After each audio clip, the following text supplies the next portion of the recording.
Hello दोस्तों, Aryan GS academy में आप सभी का हार्दिक स्वागत है।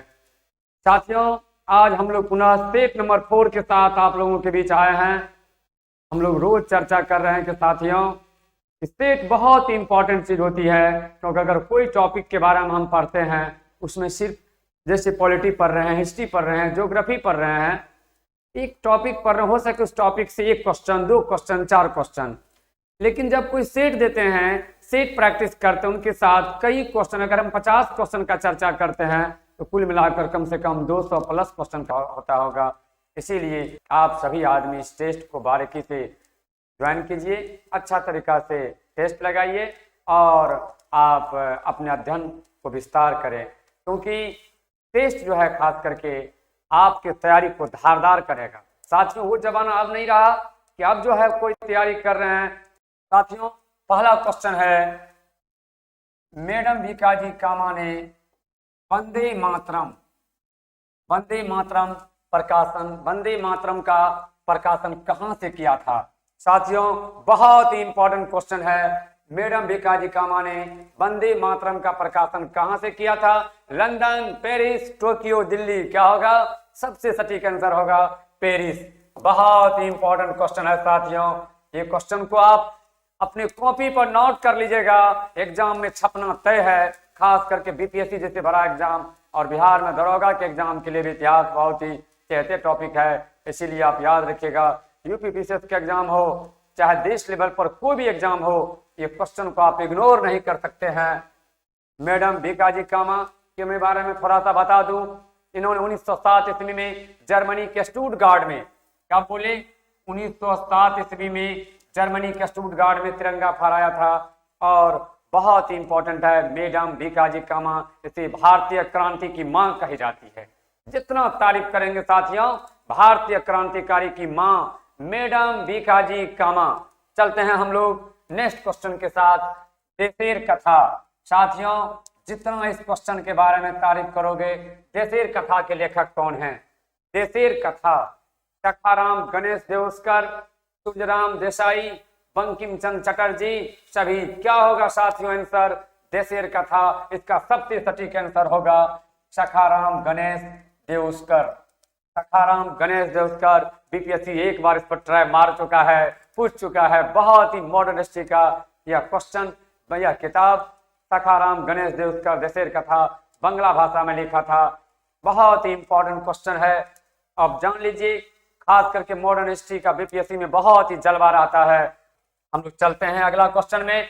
1857 के विद्रोह में बिहार में नेतृत्व कौन किया था? साथियों, 1857 के विद्रोह भारत के इतिहास में आप जानते हैं कितना इंपॉर्टेंट टॉपिक है। हर बार बीपीएससी यहाँ से क्वेश्चन पूछता है। सुरेंद्र साई, देवी सिंह, लियाकत अली और कुंवर सिंह? सबसे सटीक आंसर होगा कुंवर सिंह। क्या बोले? कुंवर सिंह। साथियों, में कुंवर सिंह के बारे में बता दूं, आरा भोजपुर में ये नेतृत्व किया था और कुंवर सिंह का देहांत 26 अप्रैल 1858 को हो गया था। और इसके मृत्यु के बाद इसके भाई अमर सिंह हरकिशन सिंह विद्रोह को नेतृत्व प्रदान किया, जिस लगभग 80 वर्ष की उम्र में जिस बहादुरी से इन्होंने लड़ा और देश की आजादी में आज भी बिहार गौरवान्वित महसूस हो रहा है। बाबू वीर कुंवर सिंह को लेकर आप इसी सम्मान लगा सकते हैं। और सुरेंद्र साई संभलपुर में और देवी सिंह मथुरा में, लियाकत अली इलाहाबाद में, ये सभी हमारे देश के वीर सपूत जिन्होंने अंग्रेज के छुक्का छड़ा दिए। और आप इसी से अनुमान लगा सकते हैं कितना इंपॉर्टेंट टॉपिक है। 1829 में सती प्रथा को किस नियम के द्वारा जो है प्रतिबंध किया गया था? सती प्रथा बहुत इंपॉर्टेंट कौन सा नियम है साथियों? मॉडर्न हिस्ट्री का ये भी क्वेश्चन बहुत ही टेस्ट है। 17वें नियम, 18वें नियम, 21वें नियम, 22वें नियम? फास्ट में आप जवाब देंगे। इसका सबसे सटीक आंसर है 17वें नियम। क्या बोले? 17वें नियम। मैं आपको बता दूं सती प्रथा के बारे में, प्राचीन समय में एक ऐसी हमारे समाज में कुप्रथाएं प्रचलित थी कि जब किसी भी महिला के पति मर जाते थे, उस चिता पर उसकी पत्नी को जिंदा ही जलना पड़ता था। इसी को हम लोग सती प्रथा कहते थे। बहुत सारे महिलाएं पहले समाज के दबाव में आकर पेंग जलना चाहते थे, बाद में जब नहीं जलना चाहते थे, बाय फोर्स उसे जला दिया जाता था। और राजा राम मोहन राय के अथक प्रयास के बाद लॉर्ड विलियम बेंटिक के द्वारा 1829 ईस्वी में कानून बनाया गया और इसे लागू करके नियम 17 के द्वारा सती प्रथा पर को प्रतिबंध किया गया। साथियों, इसीलिए बार बार यहाँ से क्वेश्चन पूछा जाता है। आगे हम देखते हैं भारत में पहला कानूनी विधवा पुनर्विवाह कब संपन्न हुआ था? 7 दिसंबर 1856, 6 दिसंबर 1956 और 8 दिसंबर 1954। साथियों, सबसे इंपॉर्टेंट होगा 7 दिसंबर 1854। यानी आपको मैं बता दूं, विधवा पुनर्विवाह में ईश्वर चंद्र विद्यासागर का रोल अहम भूमिका है। बहुत ही इंपॉर्टेंट तरीका से उन्होंने अपना योगदान दिया। जब सती पर प्रतिबंध लग गया कि मतलब जो कोई भी विधवा है महिला, वो अपने पति के साथ चिता पर नहीं जलेंगे। हमारे समाज में उस समय बाल विवाह प्रचलित था। अब 10 वर्ष, 12 वर्ष, 16 वर्ष, 18 वर्ष की लड़की विधवा हो जाती है और वो समाज में उनका जिंदगी पूरा है दृष्टि से पूरा नरक बन जाता है। इसीलिए ईश्वर चंद्र विद्यासागर चाहे कि पुनः उसका घर बसाया जाए और पुनः उसे समाज में मान सम्मान के साथ जीने के लिए दिया जाए, क्योंकि उस समय में हमारे देश में संविधान नहीं था। हम लोगों पर आप देखते हैं कि खास करके भारत पर गुलामी की जंजीर जकड़ा हुआ था, लेकिन ऐसे में अंग्रेज भी कुछ दिलचस्पी दिखाया और ये प्रथाओं को बंद किया। और पहली बार जब इस पर जब हम चर्चा करेंगे तो 7 दिसंबर 1856 को कि भारत में पहला कानूनी विधवा पुनर्विवाह संपन्न हुआ। बहुत ही इंपॉर्टेंट है।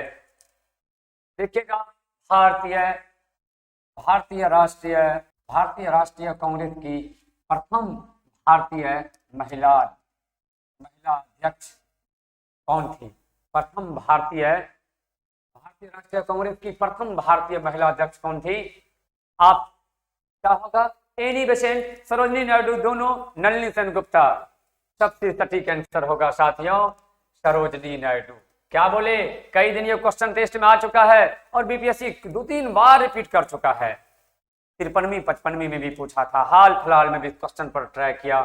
कांग्रेस की पहली महिला अध्यक्षा कौन थी? एनी बेसेंट, जो 1893 में आयरलैंड से आई थी और आयरलैंड के होम रूल आंदोलन से प्रेरित होकर भारत में भी 1916 में होम रूल आंदोलन चलाए थे। बहुत ही इंपॉर्टेंट। और भारतीय राष्ट्रीय कांग्रेस की पहली अध्यक्षा बनने का गौरव प्राप्त हुआ किनको? एनी बेसेंट को। और जो 1917 में कलकत्ता अधिवेशन में कांग्रेस के अध्यक्ष बनी थी और 1925 में कानपुर अधिवेशन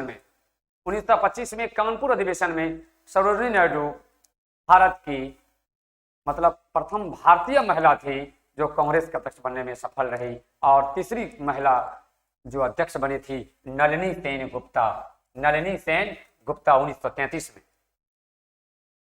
अंतिम मुगल बादशाह कौन है? अंतिम मुगल बादशाह कौन है? आलमगीर द्वितीय, जहांदार शाह, बहादुर शाह द्वितीय? कोई नहीं। साथियों, क्या होगा? अंतिम मुगल बादशाह कौन थे? सबसे इंपॉर्टेंट है बहादुर शाह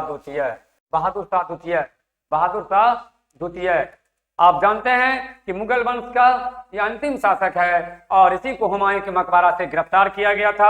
1857 के समय में बेचारा बुढ़ा आदमी मदद किया और सोचा कि मतलब इसके पास था ही क्या, और इसी के 2 बेटा को हडसन जो है मौत का घाट उतार दिया था। ये भी क्वेश्चन हमने एक दिन टेस्ट में लेकर आए थे। और इसी का रंगून में म्यांमार भेज दिया, रंगून, जहां इनका मृत्यु हो गया। वहीं पर खुद ये जफर नाम से शायरी लिखते रहता था। बेचारा बूढ़ा क्या करता, पर अंतिम समय में आदमी वैसे भी टाइम गुजरना टफ हो जाता था, मतलब जफर नाम से शायरी लिखते थे बेचारा। कौन? बहादुर शाह जफर, जिसको द्वितीय के नाम से भी प्रसिद्ध थे ये। रेनेसांस सर्वप्रथम किस भारतीय राज्य में पहुंचा था? सिंध, कपिसा, बिहार और असमुन। सबसे इंपॉर्टेंट है, ये पहुंचा था कपिसा, जो मध्य प्रदेश के बेल्ट में है कपिसा। रेनेसांस के मैं बारे में बता दूं, चाइनीज जो चीन से चला था 629 ईस्वी में चला, 630 ईस्वी में पहुंचा और लगभग 15 साल समय यहाँ पर बिताया। बौद्ध धर्म का अध्ययन इन्होंने किया और इतना ही नहीं, इन्होंने नालंदा विश्वविद्यालय में काफी इन्होंने अध्ययन प्राप्त किया। भारत के बारे में इन्होंने बहुत कुछ लिखा, समझा और वेनसांग को यात्रियों का राजकुमार कहा जाता है। साथियों, सबसे इंपॉर्टेंट और सीयू की नाम से इसका यात्रा वृत्तांत है जो काफी इंपॉर्टेंट है। वेनसांग सर्वप्रथम कौन राजा था? कपिता और सूर्य और कहा जाता है शिव और सूर्य का भी इन्होंने पूजा का जिक्र किया था और उसका पूजा अर्चना भी किए थे। बहुत इंपॉर्टेंट है। अभिलेखों का अध्ययन क्या कहलाता है? अभिलेखों का अध्ययन क्या कहलाता है? अभिलेखों का अध्ययन क्या कहलाता है? एपिग्राफी, एपिकल्चर, डेंड्रोलॉजी और निथोलॉजी। सबसे सटीक आंसर है एपिग्राफी। क्या बोले?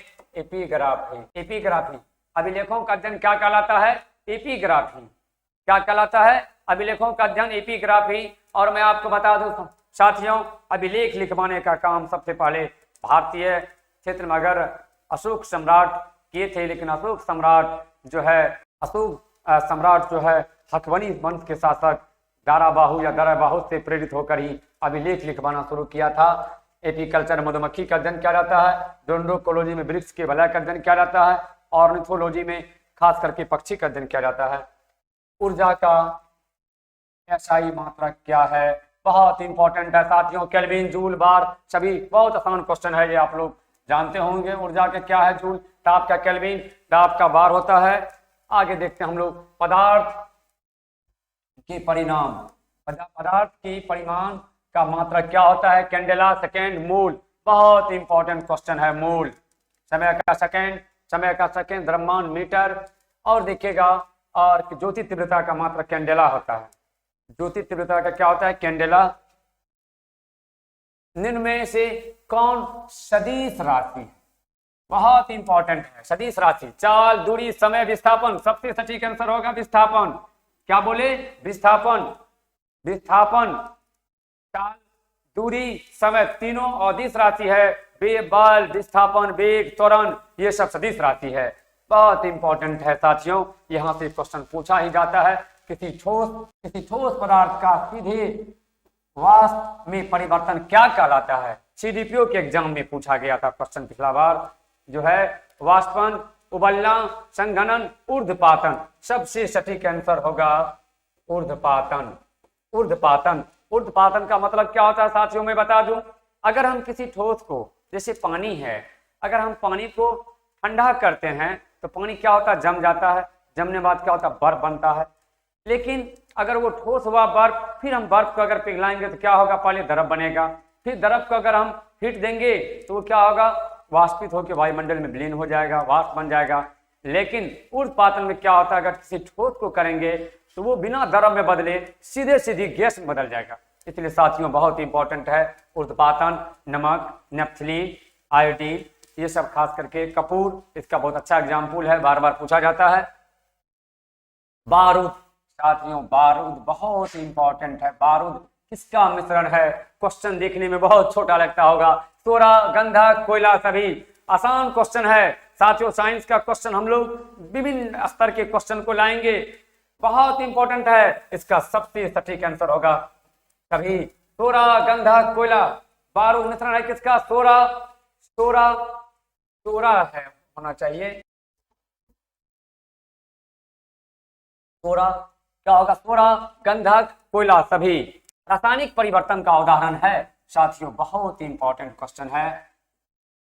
केमिकल चेंज और फिजिकल चेंज, भौतिक परिवर्तन और रासायनिक परिवर्तन से क्वेश्चन पूछा जाता है। यहाँ पर क्या बोले? रासायनिक परिवर्तन का उदाहरण है जल का वाष्प बनना, नमक का जल में विलयन, लोहे में जंग लगना। इसका सबसे सटीक आंसर होगा रासायनिक परिवर्तन का लोहे में जंग लगना। बहुत इंपॉर्टेंट है साथियों। रासायनिक परिवर्तन का आप दिमाग में सेट कर लीजिए। अगर किसी पदार्थ पर हम कोई बाह्य लगाते हैं, उनमें जो परिवर्तन होता है, अगर अस्थायी रूप से परिवर्तन हो जाता है तो उसमें रासायनिक परिवर्तन कहते हैं। जैसे कोयला का जलना। आप भोजन खा रहे हो, अगर भोजन पच के डाइजेस्ट होकर अगर वो आपके शरीर से बाहर निकल जाएगा, मान के चलिए, तो वो फिर आपको क्या होगा? वो रासायनिक परिवर्तन। अगर मान चलिए हम पानी को थोड़ा सा ठंडा करते हैं, द्रव बन जाता है, और द्रव को खास करके अगर हम मान चलिए कि फिर ठंडा करेंगे तो क्या होगा? बर्फ बन जाएगा। और फिर अगर बर्फ को हम गर्म करेंगे तो पिघलकर द्रव बनेगा, द्रव से फिर जो है गैस बन जाएगा। यानी ये इसको हम लोग क्या कहेंगे? भौतिक परिवर्तन। मतलब रासायनिक परिवर्तन ऐसा परिवर्तन होता है जो परिवर्तन होता है उसमें उनकी अवस्था में उनमें अस्थायी परिवर्तन होता है और फिजिकल चेंज में अस्थायी परिवर्तन नहीं होता है। इसी को हम लोग आगे बढ़ते हैं। अब जेल का उदाहरण है, बहुत इंपॉर्टेंट है, जेल का उदाहरण है दूध, धुआं, द्रव, मक्खन। साथियों सबसे इंपॉर्टेंट है मक्खन। क्या बोले? मक्खन। बहुत अच्छा। दूध क्या है? पायस है। दूध पायस है, दूध पायस है। धुआं एरोसोल है, धुआं एरोसोल है। हम लोग कल चर्चा किए थे, क्वेश्चन पूछा जाता है। धुआं एरोसोल है, दूध पायस है। अरे दूध पीने का चीज है, दूध बच्चा पीता है तो दूध पायस है, ये दिमाग में सेट कर लेंगे। और मक्खन जो है ये जेल है। परजीवी पौधा, परजीवी पौधा है, परजीवी पौधा अमरबेल, शीशम, तुलसी कोई नहीं। परजीवी पौधा क्या होगा साथियों? अमरबेल। बहुत इंपॉर्टेंट क्वेश्चन है। अमरबेल क्या होगा? अमरबेल। परजीवी पौधा अमरबेल। मैं आपको बता दूं, परजीवी मतलब होता है जो जीव अपनी आवश्यकता की पूर्ति दूसरे जीव पर रहकर करता है, तो हम लोग क्या कहते हैं? परजीवी। और आप जानते हैं कि परजीवी और खास करके पोषण से जुड़ा हुआ है, परपोषण और स्वपोषण। अगर हम लोग परपोषण की बात करें तो उसे 3 टाइप में बांटा गया है, परजीवी, मृतजीवी और प्राणी संपोषण।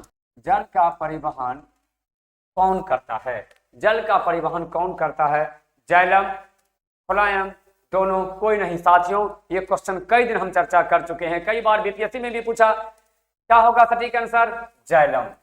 जोसजैलम, जोसजल, जोसजैलम, जोसजल। फलायम क्या करता है? खाद्य पदार्थों का परिवहन करता है। और जैलम नीचे से ऊपर की ओर परिवहन करता है। जैसे मिट्टी से खनिज लवण और जल लिया, मान चलिए जल प्लांट के विभिन्न भागों तक पहुंचाया। और आप जानते हैं कि प्लांट का रसोई घर किसको कहा जाता है? पत्ती को कहा जाता है। और पत्ती में छोटा छोटा छिद्र होता है, जिसे हम लोग क्या कहते हैं? रंध्र या स्टोमाटा कहते हैं। क्या बोलते हैं? रंध्र या स्टोमाटा कहते हैं, जो बहुत इंपॉर्टेंट है। और फ्लोएम जब भोजन तैयार होता है तब उनको विभिन्न प्लांट के विभिन्न भागों तक पहुंचाता है। शरीर की सबसे बड़ी ग्रंथि कौन है? यकृत, अग्नाशय, प्यूसी कोई नहीं। सबसे सटीक आंसर होगा यकृत, लीवर। और साथियों में बता दूं, लीवर का वजन 1.5 kg होता है। लीवर से बाइल जूस पित्तरस स्रावित होता है। एक क्वेश्चन पूछा है एग्जाम में बहुत अच्छा तरीका से, लीवर से अगर कोई व्यक्ति जहर खा के उसका मौत होता है तो सबसे पहले लीवर का ही टेस्ट होता है, याद रखिएगा। और बहुत इंपॉर्टेंट है, बार बार यहाँ से पूछा जाता है खास करके क्वेश्चन। अग्नाशय पैंक्रियाज, जहां से इंसुलिन स्रावित होता है। प्यूसी, पिट्यूटरी ग्लैंड, जो ब्रेन में खास करके या पीछे में स्फेनोइड कैविटी में पाया जाता है, इसे मास्टर ग्लैंड भी कहा जाता है। वायवीय शोषण, वायवीय शोषण कहाँ संपन्न होता है? बहुत इंपॉर्टेंट साथियों, माइटोकॉन्ड्रिया, साइटोप्लाज्म, दोनों कोई नहीं। कहाँ होगा? सबसे सटीक आंसर होगा माइटोकॉन्ड्रिया, माइटोकॉन्ड्रिया। और अब श्वसन के बारे में बता दूं, 2 प्रकार का होता है, वायवीय और अवायवीय, एरोबिक और एनारोबिक। वायवीय मतलब क्या? ऑक्सीजन की उपस्थिति में, और अवायवीय जो ऑक्सीजन की अनुपस्थिति में। एक होता है साइटोप्लाज्म में और अवायवीय कोशिका द्रव में, एक होता है माइटोकॉन्ड्रिया में। और माइटोकॉन्ड्रिया का सबसे इंपॉर्टेंट सेल में काम भी होता है साथियों। माइटोकॉन्ड्रिया का सबसे इंपॉर्टेंट काम होता है कौन? श्वसन। बहुत इंपॉर्टेंट है। रक्त को थक्का बनाने वाली प्रोटीन कौन है? रक्त को थक्का बनाने वाला प्रोटीन कौन है? फाइब्रोनोजेन, प्रोथ्रोम्बिन, हेपेरिन, सभी। साथियों सबसे सटीक आंसर होगा इसका प्रोथ्रोम्बिन, लेकिन कभी कभी फाइब्रोनोजेन प्रोटीन भी इसमें मदद करता है, लेकिन सबसे सटीक आंसर होगा प्रोथ्रोम्बिन। हेपेरिन खास करके जमने से रोकता है। हेपेरिन क्या करता है? जमने से रोकता है। रक्त का पीएच मान कितना होता है साथियों? खून यानी ब्लड का पीएच मान कितना होता है? 7.4, 6.4, 5.4। सबसे सटीक आंसर होगा, सबसे सटीक आंसर होगा 7.4। क्या बोले? 7.4, क्योंकि आप जानते हैं जो पीएच स्केल पर 0 से 14 तक डिजिट होता है, 0 से 14। और इसमें आप सभी आदमी जानते हैं कि 7 उदासीन और 0 से लेकर 7 तक क्या होता है? एसिड। और इधर क्या होता है? बेस, मतलब क्षार। इसीलिए और आप इसका पीएच मान 7.4 है, इसलिए क्या है? ये क्षारीय है। क्या बोले? क्षारीय है। रक्त का पीएच मान कितना होता है? 7.4। हेमोग्लोबिन में कौन सी धातु पाया जाता है साथियों? हेमोग्लोबिन में कौन सी धातु? कल भी हम इस क्वेश्चन को चर्चा किए थे, दूसरा आया था कि हेमोग्लोबिन का कार्य, अब की बार यूपी पीसीएस में पूछा था। हेमोग्लोबिन का कार्य क्या है? कि मतलब O2 का परिवहन, O2 का परिवहन बहुत इंपॉर्टेंट है। हेमोग्लोबिन में कौन सा धातु पाया जाता है? लोहा, मैग्नीशियम, तांबा, जिंक, बहुत इंपॉर्टेंट है। हेमोग्लोबिन में लोहा पाया जाता है। क्या पाया जाता है? लोहा। मैग्नीशियम जो है खास करके क्लोरोफिल में पाया जाता है साथियों, इसलिए बारीकी से इस बात को जानेंगे। मूत्र का पीला रंग, मूत्र का पीला रंग, यूरिन का पीला रंग किसके कारण होता है साथियों? बहुत इंपॉर्टेंट। क्या होगा इसका सटीक आंसर? यूरोक्रोम, साइटोक्रोम, दोनों, कोई नहीं। बहुत इंपॉर्टेंट, इसका सबसे इंपॉर्टेंट आंसर है यूरोक्रोम। क्या है? यूरोक्रोम। सबसे सटीक आंसर है क्या? यूरोक्रोम। क्या बोले? मूत्र का पीला रंग किसके कारण होता है? यूरोक्रोम के कारण। कलकत्ता का संस्थापक कौन है साथियों? बहुत इंपॉर्टेंट। कलकत्ता का संस्थापक George Charnock, Hawkins, Kasim Khan, Thomas Roe. बहुत इंपॉर्टेंट है जॉर्ज चार्नक। जॉर्ज चार्नक। क्या बोले? जॉर्ज चार्नक। कलकत्ता का संस्थापक कौन थे? जॉर्ज चार्नक। कैप्टन हॉकिंस जहांगीर के दरबार में आए थे 1608 ईस्वी में, और मैं आपको बता दूं जहांगीर इसको 400 की मनसब से सम्मानित किया था। और थॉमस रो भी 1615 ईस्वी में जहांगीर के दरबार में ही आया था, जेम्स प्रथम का दूसरा दूत बनके, और पहला दूत हॉकिंस थे। राज्य में महाधिवक्ता के संबंध में क्या असत्य है? राज्य में महाधिवक्ता के संबंध में क्या असत्य है? मतलब जो महाधिवक्ता के बारे में चारों ऑप्शन में क्या है जो गलत है? इसका वर्णन अनुच्छेद 165 में है। क्या सही है, गलत है? या राज्य का सर्वोच्च कानूनी अधिकारी होता है? क्या है? कार्यकाल निश्चित है संविधान में इसका नियुक्ति राज्यपाल के द्वारा होता है। साथियों मैं इसका बता दूं सबसे सटीक आंसर क्या होगा, जो बहुत ही इंपॉर्टेंट क्वेश्चन है साथियों, यहां से पूछा जाता है बार बार।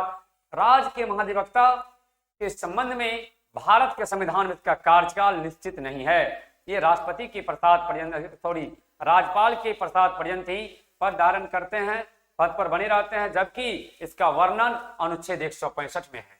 बहुत इंपॉर्टेंट है, अनुच्छेद 165 में है। यह राज्य का सर्वोच्च कानूनी अधिकारी होता है। यह राज्य का सर्वोच्च कानूनी अधिकार होता है, और इसका नियुक्ति जो है राज्यपाल के द्वारा, इसका भी नियुक्ति महामहिम राज्यपाल के द्वारा होता है। बिहार के राज्यपाल कौन है? अभी हाल फिलहाल में बिहार के राज्यपाल जो बहुत इंपॉर्टेंट है, सभी आदमी को जानना चाहिए, बिहार का राज्यपाल। ठीक है, चलिए कोई आदमी बताइए, आगे हम लोग बढ़ते हैं। महान्यायवादी के संबंध में क्या असत्य है? महान्यायवादी के संबंध में क्या असत्य है? जैसे वहां महान्यायवादी महाधिवक्ता था, और यहाँ पर महान्यायवादी के संबंध में यह देश का सर्वोच्च कानूनी अधिकारी होता है। इसका वर्णन अनुच्छेद 76 में है। इसका कार्यकाल संविधान द्वारा निश्चित किया गया है। इसका नियुक्ति राष्ट्रपति करता है। दोनों टाइप का क्वेश्चन एक लेवल पर है साथियों। सबसे इंपॉर्टेंट मैं बता दूं, इसका कार्यकाल संविधान द्वारा निश्चित नहीं किया गया है। इसका कार्यकाल संविधान द्वारा निश्चित नहीं किया गया है। यह देश का सर्वोच्च कानूनी अधिकारी है। बहुत इंपॉर्टेंट है, यह देश का सर्वोच्च कानूनी अधिकारी होता है।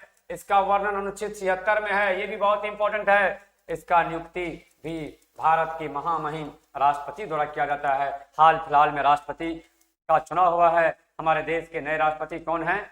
द्रौपदी मुर्मू। कम्मा राष्ट्रपति है? 15वें राष्ट्रपति है। चलते हैं हम लोग अगला क्वेश्चन की तरफ। वरीयता क्रम में भारत रत्न का क्रम क्या है साथियों? 5, 6, 7 के को 8, 7, 8 क्या होगा? सबसे सटीक आंसर होगा वरीयता क्रम में 7 के को। साथियों मैं बता दूं, वरीयता क्रम से क्वेश्चन पूछा जाता है। 1 नंबर पर कौन है?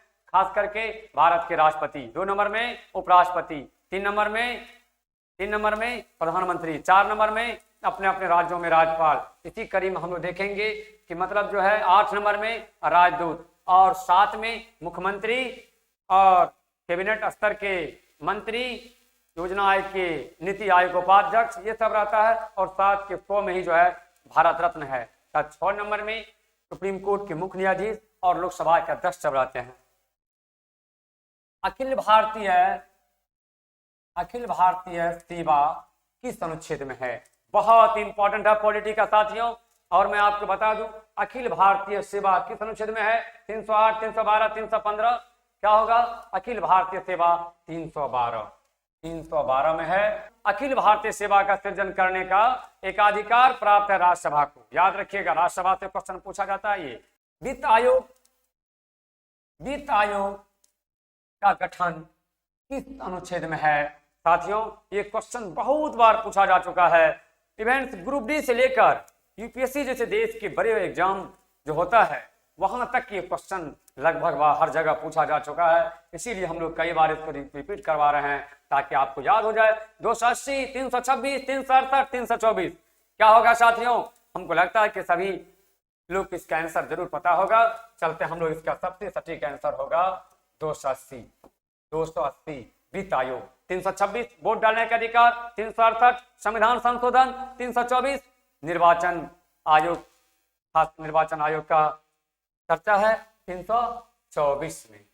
विदेश यात्रा, साथियों मैं बता दूं, विदेश यात्रा करने का अधिकार किस अनुच्छेद में है? विदेश यात्रा बहुत इंपॉर्टेंट है। आर्टिकल 22, 21, 16, 24 सबसे सटीक आंसर होगा आर्टिकल 21, जहां पर जीवन जीने का अधिकार है साथियों। इसी के साथ ही आर्टिकल 21 के साथ ही जुड़ा हुआ है विदेश यात्रा का अधिकार। हम लोग आगे बढ़ते हैं। जीएसटी, गुड सर्विस टैक्स का संबंध किस संविधान संशोधन में है? बहुत इंपॉर्टेंट है साथियों। 101, 103, 102, 100 क्या होगा इसका आंसर? हम आशा करते हैं कि आप लोग इसका आंसर जरूर पता होगा। इसका आंसर होगा 101 जीएसटी। 101वां संविधान संशोधन के द्वारा जीएसटी को कानूनी मान्यता देकर आज जीएसटी हमारे देश में लागू है। जीएसटी का प्रत्यक्ष कर है। 1 जुलाई को जीएसटी दिवस मनाया जाता है। 103 ईडब्ल्यूएस है। आप सोचिए 103 ईडब्ल्यूएस और 100 में खास करके बांग्लादेश के भूखंड से जुड़ा हुआ बात है जो बहुत इंपॉर्टेंट है। विभिन्न संविधान संशोधन को हम लोग को जानना चाहिए। 92वां संविधान संशोधन कौन सी भाषा नहीं जोड़ा गया? यानी हम लोग जानते हैं, इस पर बारीकी से अनुसूची में भी पढ़ चुके हैं, इसीलिए हम आशा करते हैं कि आप लोग को पता होगा। बोडो, डोगरी, मैथिली, मणिपुरी। साथियों मैं बता दूं, मणिपुरी नहीं होगी क्योंकि मणिपुरी को तो 15वीं भाषा के रूप में ही सिंधी को जोड़ा गया था, जबकि जब 15 के बाद 18 भाषा जोड़ा गया था तब उसमें यह था कोंकणी, मणिपुरी, नेपाली। लेकिन इसमें बोडो, डोगरी, मैथिली और संथाली को 92वां संविधान संशोधन के द्वारा जोड़ा गया। लेक पानी दर्रा साथियों बहुत इंपॉर्टेंट है। कहां पर है? असम, मणिपुर, सिक्किम, अरुणाचल प्रदेश। मैं आपको बता दूं, इसका सबसे सटीक आंसर होगा अरुणाचल प्रदेश और म्यांमार की सीमा पर स्थित है। अरुणाचल प्रदेश और म्यांमार। इस क्वेश्चन को लिख लो। ये क्वेश्चन आपको बहुत ही आपके पेपर पर छपेगा ही साथियों। आप हौसला बुलंद करके अंतिम तक डटे रहो। हालात जो भी हो आपको कंप्लीट करा के छोड़ेंगे साथियों। आप अपने लिए ना सही, लेकिन आप अपने माता पिता के सपने को पूरा करने के लिए आपको पढ़ना चाहिए। आप घर से निकलो, हौसला बुलंद रखो, मंजिल तो मिलेगा ही। हम लोग बार बार चर्चा करते हैं, मंजिल उन्हीं को मिलता है जिनके सपनों में जान होती है। पंखों से कुछ नहीं होता, हौसलों से उड़ान होती है। इसीलिए हौसला बुलंद हो।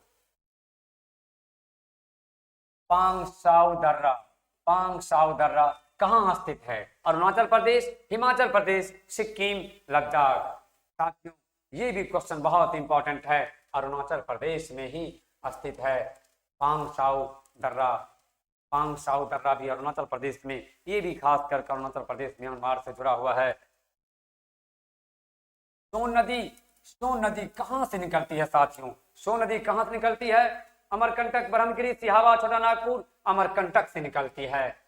अमरकंटक का ही चोटी है मैकाल। सोन नदी कहां से निकलती है? अमरकंटक से निकलती है। जबकि कहां से? अमरकंटक से। और सोन नदी गंगा और सोन के संगम पर ही साथियों पाटलिपुत्र पटना बसा हुआ है।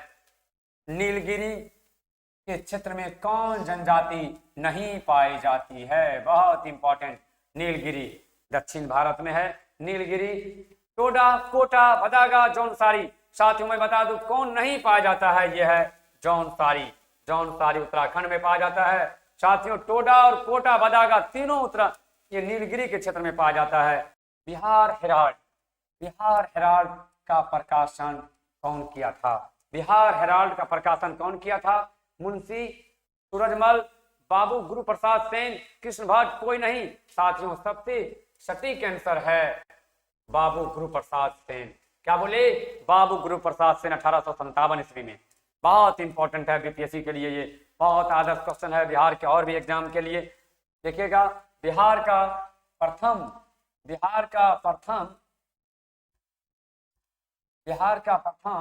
रामसर क्षेत्र कहाँ है? बिहार का प्रथम रामसर क्षेत्र कहाँ है? बांका, भागलपुर, बेगूसराय, पटना। बेगूसराय कांवर झील। साथियों बहुत इंपॉर्टेंट है बेगूसराय कांवर झील, ये बिहार का प्रथम रामसर क्षेत्र है, बहुत इंपॉर्टेंट है। मंगोलिया के संसद का क्या नाम है? साथियों मैं बता दूं यहाँ पर खुर्रल होगा। खुर्रल मजलिस डायट सोजिंग। सबसे सटीक आंसर होगा खुर्रल। सबसे सटीक आंसर क्या होगा इसका? खुर्रल। मालदीव का मजलिस है और पोलैंड का सोजिम है, जापान का डायट है। अल मुखबरात। साथियों अल मुखबरात गुप्तचर संस्था है, किस देश में है? अल मुखबरात किस देश में है? बहुत इंपॉर्टेंट है। Iraq, Iran, Japan, Israel. क्या होगा साथियों? अल मुखबरात इराक में है। इराक का खास करके गुप्तचर संस्था है। अबाक ईरान का है, बहुत मोसाद इजराइल का है। बहुत इंपॉर्टेंट है, जो बार बार पूछा जाता है। शांतिवन, ये सब क्वेश्चन। साथियों शांतिवन समाधि स्थल का संबंध किस व्यक्ति से है? आशा करते हैं कि ये सब क्वेश्चन कुछ आसान क्वेश्चन है, जो आप लोग पहले से याद होगा, थोड़ा रिवाइज हो जाएगा, इसलिए हम इसको यहाँ पर लेके आए हैं। सबसे इंपॉर्टेंट जवाहरलाल नेहरू, महात्मा गांधी, जगजीवन राम, ज्ञानी जैल सिंह। सबसे सटीक आंसर होगा जवाहरलाल नेहरू। ये सब क्वेश्चन बहुत ही आसान है, आशा करते हैं कि आप लोग जानते होंगे। फिर भी इसका हम लोग आगे बढ़ते हैं। मेगास्थनीज दूध था। मेगास्थनीज दूध था किसका? सिकंदर का, डेरियस का, सेल्यूकस निकेटर का। किसका था? सेल्यूकस निकेटर का। मेगास्थनीज भारतीय समाज को 7 वर्गों में बांटा था मेगास्थनीज, जिन्होंने इंडिका नामक पुस्तक लिखा था और पाटलिपुत्रा के प्रशासन पर प्रकाश डालता है। बहुत ही इंपॉर्टेंट मेगास्थनीज, खास करके सेल्यूकस निकेटर का दूत बन के आया था भारत। रंगोली लोक कला किस राज्य से संबंधित है? रंगोली लोक कला किस राज्य से संबंधित है? महाराष्ट्र, गुजरात, राजस्थान, बिहार। साथियों मैं आपको बता दूं, कमीशन कोई भी कंपटीशन एक ऐसा चीज है, आपको हर सेक्टर से आप जो चीज कर रहे हो वहां कंपटीशन छिपा हुआ है। अब देखो फिल्म देखते हो, फिल्म से क्वेश्चन आता है, किसको मिला, किसको ऑस्कर के लिया, कौन हीरोइन, कौन हीरो, विभिन्न प्रकार। खेल है, खेल से क्वेश्चन पूछा जाता है। यानी सब कुछ कंपटीशन है। अगर आप करंट पढ़ते हो, न्यूज सुनते हो, सब कुछ करंट है, सब कुछ कंपटीशन है। आपके अंदर सिर्फ एक जज्बात रहे कंपीट करने का। रंगोली लोक कला महाराष्ट्र का है, बहुत। साथिया गुजरात का है, बहुत इंपॉर्टेंट है। बिहार में तो आप जानते हैं बहुत सारे कला प्रसिद्ध है, मधुबनी पेंटिंग, आरिपन कहवर। और साथियों एक चीज मैं बता दूं, बिहार का सबसे महत्वपूर्ण पर्व कौन है? छठ। बिहार का सबसे महत्वपूर्ण पर्व कौन है? छठ। पवनार का संबंध किस व्यक्ति से है? पवनार का संबंध किस व्यक्ति से है? विनोबा भावे, महावीर, राजेंद्र प्रसाद, कोई नहीं। आप जान लीजिए कौन है? विनोबा भावे। साथियों मैं बता दूं, जब व्यक्तिगत सत्याग्रह शुरू हुआ था 17 अक्टूबर 1940 को, जब व्यक्तिगत सत्याग्रह शुरू हुआ था, तो प्रथम सत्याग्रही के रूप में विनोबा भावे को ही जाना था, दूसरा ब्रह्मदत्त और तीसरा JL नेहरू। तीसरा आप देख सकते हैं। तो इस प्रकार से महावीर से आप जानते हैं कुंडग्राम, राजेंद्र प्रसाद जीरादेई से जुड़ा हुआ है। बोरलॉग ब्रोलॉग पुरस्कार का संबंध किस क्षेत्र से है साथियों? ये क्वेश्चन स्टैंडर्ड आ गया, बहुत ही, फिर थोड़ा 2-3 क्वेश्चन आसान था। और कृषि, उद्योग, शिक्षा सभी सबसे इंपॉर्टेंट है साथियों कृषि, क्योंकि मैं बता दूं नॉर्मन बोरलॉग को दुनिया में हरित क्रांति के जनक माना जाता है, जबकि भारत में हरित क्रांति का जनक एम.एस. स्वामीनाथन को जाना जाता है। हरित क्रांति का मतलब होता है आशा से अधिक जो अनाज का उत्पादन हुआ। पहले हमारा देश में अकाल पड़ता था साथियों। मैं बता दूं कि जब पूल, ये भी क्वेश्चन मिसलेनियस है, पूल परिसर का संबंध किस खेल से है साथियों? किस खेल से है? तैराकी, घुड़सवारी, बेसबॉल, पिच। ऐसा ट्रिक बोलेंगे आज के बाद हम लोग कभी नहीं भूलेंगे। पूल, पूल होता कहाँ है साथियों? पूल कहाँ पर होता है? पूल का संबंध है तैराकी से। कहाँ पर तैरिएगा? पानी में ना। पूल कहाँ पर होता? नदी में। नदी में लोग तैरता है। पुल कहाँ पर बनता है? नदी में। और नदी में लोग तैरता है। तैराकी। एरिना, घोड़सवारी का एरिना, देखते हैं घोड़ा का एरी, पंजा, पंजा पर ही खास करके घोड़ा का मतलब सूल ठोक दिया जाता है खास करके, ताकि घोड़ा को रोड पर दिक्कत नहीं हो। एरिना बहुत बार पूछा, एरिना घोड़सवारी से है। पिच को 100 आदमी जानते हैं क्रिकेट से। इंटरपोल, इंटरपोल का मुख्यालय कहाँ है? ये भी साथियों क्वेश्चन थोड़ा सा मिसलेनियस जुड़ा हुआ है। इंटरपोल का कहाँ पर है? Lyon, Paris. कहाँ पर है? लियोन, पेरिस में है इंटरपोल। और खास करके अंतरराष्ट्रीय स्तर पर ये जान लीजिए कि शांति स्थापना में इंपॉर्टेंट भूमिका निभाता है। और इंटरपोल देखते हैं, टॉम ऑफ सेंट का लेखक कौन है साथियों? बहुत स्टैंडर्ड, आप इसको लिख लेना, जो भी एग्जाम आएगा उसमें पूछा जाना तय है। क्या बोले? Tomb of saint, tomb of saint, tomb of saint, याद रख लेना और आप अपने डायरी में लिख लेना। इस क्वेश्चन को पूछा ही जाएगा। टॉम ऑफ सेंट कौन है? गीतांजलि श्री, डेविड डीप, दोनों एलिस मुंडो। गीतांजलि श्री को बुकर अंतरराष्ट्रीय पुरस्कार मिला है, बहुत इंपॉर्टेंट है। गीतांजलि श्री को टॉम ऑफ सेंट के लिए मिला है।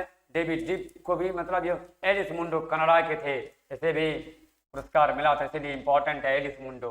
गीतांजलि श्री, गीतांजलि श्री बहुत इंपॉर्टेंट है।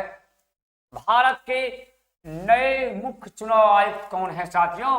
भारत के नए मुख्य चुनाव आयुक्त कौन है? सुशील चंद्रा, राजीव कुमार, सुनील अरोड़ा, सुकुमार सेन। सबसे सटीक आंसर होगा राजीव कुमार, जो 25वें मुख्य चुनाव आयुक्त है। और इससे पहले 24वां सुशील चंद्रा थे। और एक इसके बारे में साथियों जान लीजिए, भारत के प्रथम मुख्य चुनाव आयुक्त सुकुमार सेन थे। सुनील अरोड़ा भी चुनाव आयुक्त रह चुके हैं। साथियों आशा करते हैं कि यह सेशन आपको बहुत अच्छा लगा होगा। लाइक कीजिए, सब्सक्राइब कीजिए और अपने दोस्तों के बीच में फैलाइए। साथियों हम 1 से 2 दिन के अंदर में इस टेस्ट को लाइव लेकर आएंगे और आप लोगों की सफलता में मैं चाहता हूं मेरा कुछ योगदान हो। इन्हीं शब्दों के साथ आज हम लोग विदा लेते हैं। जय हिंद, जय भारत।